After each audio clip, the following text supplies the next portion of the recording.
tawag dito, ano sabi mo doon sa part 22? Napakaganda.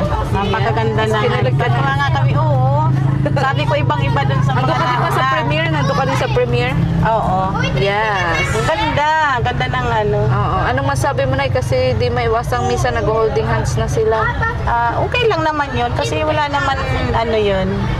Kahit naman sino pwede mag-holding hands. Basta hindi naman porke nag-holding hands kayo, meron ng meaning yun.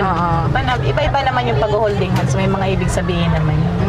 Ayan naman, dala ng part ng ano nila yun, ng vlog nila. Eh, okay lang naman Misa yun. nakikirid away sila na. Nakakakilig nga eh, kasi ano, dito may mga paganunan. Di ba? Ay, kaloka. So, napansin mo din pala yun yung hawakan sa baba.